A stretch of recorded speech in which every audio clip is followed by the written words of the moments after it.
Hi guys, welcome back to my channel. My name's Sarah, if you're new here. I started this channel to document my journey becoming a single mother by choice and going through IVF to accomplish that, as well as getting diagnosed with endometrial cancer. I'm now cancer-free, and PCOS. So if any of those topics appeal to you or apply to you at all, please be sure to hit the subscribe button and click the notification bell if you want to get notified whenever I upload new videos. So I just got done with a dental cleaning. So my dentist, I'm still going to the same dentist I went to when I was a kid, which is like, it's about 25 minutes away from me. So I figured I have some time where I'm driving, and I got my Embryo update call a little bit earlier, so I thought I would film that update for you guys. And I know I probably won't post this video till tomorrow after I get to the day 3 update, but figured I would give you this bit of information now that it's, you know, fresh in my mind. Not that there's much to remember, but so basically, yesterday I got the news that I had 10 embryos that fertilized successfully from my egg retrieval, and they called me today to let me know that all 10 of them were continuing to divide properly, and they were between 3 and 5 cells as of the time they were checked. So they said that they looked good, and I'm really pleased with that. I looked back because I naturally have been comparing this cycle with my first egg retrieval cycle, and with my last cycle, I had 18 eggs fertilized properly from the 29 that thawed properly, because I had my eggs frozen last time. And on day 1, when I got the update, or wait, is that considered day 2? Day 2, yeah. On day 2, when I got the update, I had 17 that were continuing to divide, so I had only lost 1 at this point in the process last time. So day 3, I think, is when people say they typically lose the most embryos. In my last cycle, on day 3, I went from 17 embryos to, I believe, 15 embryos, so I didn't really lose that many. And then from day 3 to day 4, I went from 15 to 12. And then from day 4 to day 5, I went from 12, and they were only able to, 2 of them made it to blastocyst on day 5. And then on day 6, they got 7 more. So I had 9 blasts total. I'm really hoping for more day 5 blasts this time. Day 6 blasts can still implant and lead to a healthy pregnancy, but research shows that day 5 embryos just have a bit more of more success rate with day 5 embryos. So I'm hoping for more day 5 embryos this time.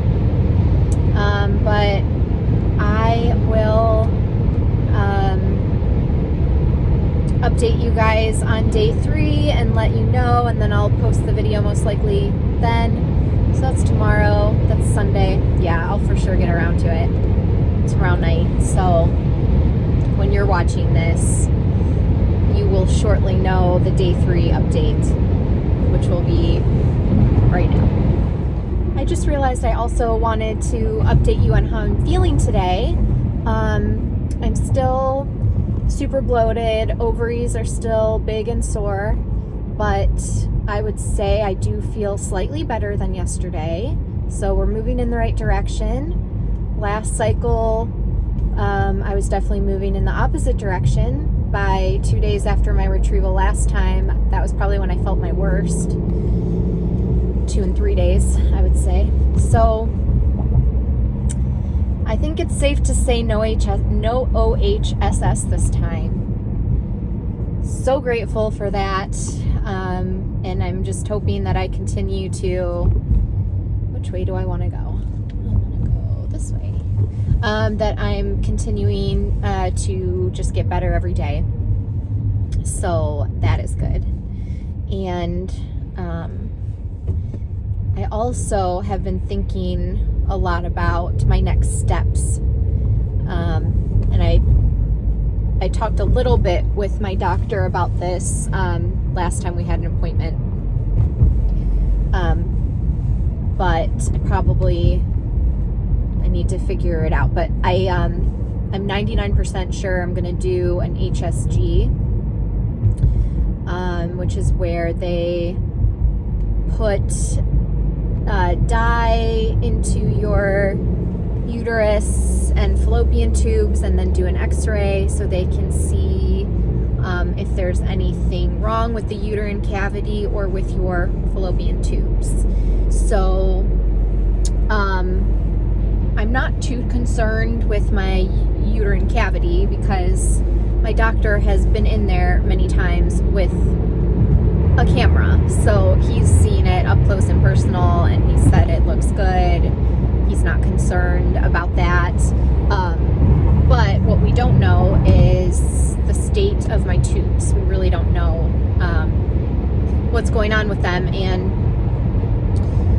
there is something called a hydrosalpinx that you can have, which is, I don't really know too much about it, but I think it's like fluid, when fluid builds up in your fallopian tube.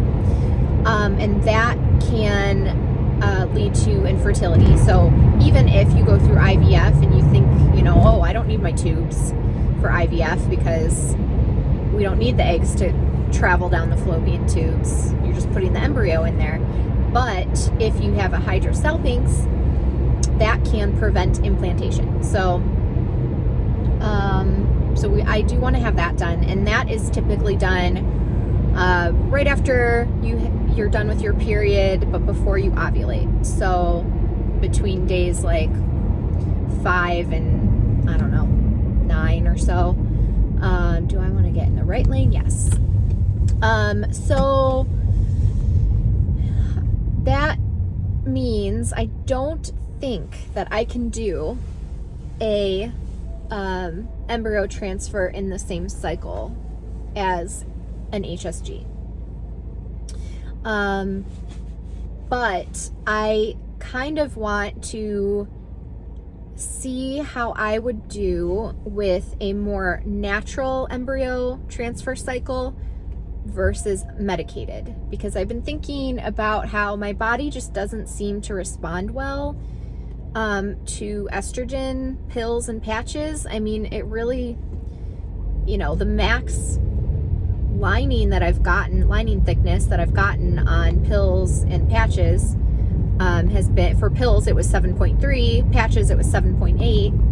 I'm just curious to see if I ovulate on my own, if I produce enough estrogen on my own and I naturally develop a thicker lining that way. I always am all about going the more natural route for anything in my life. Obviously, IVF is totally unnatural, but considering my situation, being single, and my cancer situation where I can't just waste a bunch of time doing IUIs for a year because of such a low success rate, I have to get pregnant right away. So that's why I have to do IVF. But any point in this process where I can, do a more natural route, I would love to try it. So I'm thinking if I do the HSG in that cycle, maybe going in for like an ultrasound, like monitoring. I have LH strips at home so I can monitor my ovulation. I use Natural Cycles app to monitor, to track my cycle. So I take my basal body temperature every single morning. I've been doing that for almost 2 years now. So I track my cycle. So, the problem with PCOS is a lot of times with PCOS, you don't ovulate. I really feel like with the inositol that I've been taking, that my cycle is much more regular, or will be much more regular now than it was before the inositol. So maybe I do ovulate on my own. There's also like the slightly more like modified natural cycle where I could do a trigger shot to make sure that I ovulate, like an HCG trigger shot, and then go in for an ultrasound and blood work and just check and see what my lining looks like and what my blood work looks like. Go on.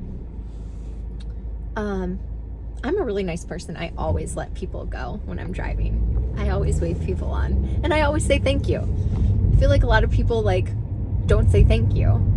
I feel like you should always wave and say thank you when someone lets you go. That's my personal feeling. I'm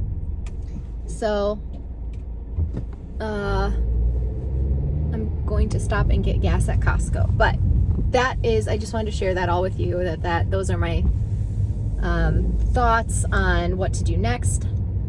So that would mean I would transfer the following cycle, so most likely May, I think, which I don't want to wait, but I think that's the right thing to do. So yeah, so I will update you guys on my day 3 embryos. Sorry, I kind of like said you were gonna get that information right now, and then I wanted to talk to you guys a little bit more. So okay, bye. Okay, real quick, I got my day 3 embryo update call today, and surprisingly, all 10 embryos still look good, are continuing to divide properly, and they are all between 8 and 10 plus cells. So I'll get another call tomorrow. I was expecting to lose some from day 2 to day 3, so I'm pleasantly surprised that I haven't lost any since day 1. In my research online, it says that you can expect to lose about half by day 5, so that would be about 5. And then most women my age would have less than half, a lot less than half, that are actually normal of the blastocysts. So we're still, you know, my expectations are still low. I'm still expecting that I'll probably only have, I'm hoping I at least have 1 normal. I would love to have 2 normal. I would love to have 3 or 4 normal. But we just have to wait. So I'll keep you guys posted, of course. And I hope you have a great day, great rest of your weekend. And I'll probably do my next video. Well, I don't know. Maybe I'll do a video tomorrow to update you, or maybe I'll wait till Tuesday and just give you the final. Well, that won't even be the final, because tomorrow will be day 4 and then Tuesday will be day 5. And although I'm hoping to have most of my blastocysts by day 5, biopsied and frozen, I'm sure there will be some that are not blastocysts until day 6. So that will be Wednesday. So I might not make a video until Wednesday and give you the final number. We'll see how I'm doing or how I'm feeling. And today, by the way, I do feel slightly better than I did yesterday. Still super bloated. My ovaries are still tender, but all in all, I'm pretty good. So I will see you guys very soon on my next video, and thank you again for all the love and support. Love you guys. See you soon. Bye.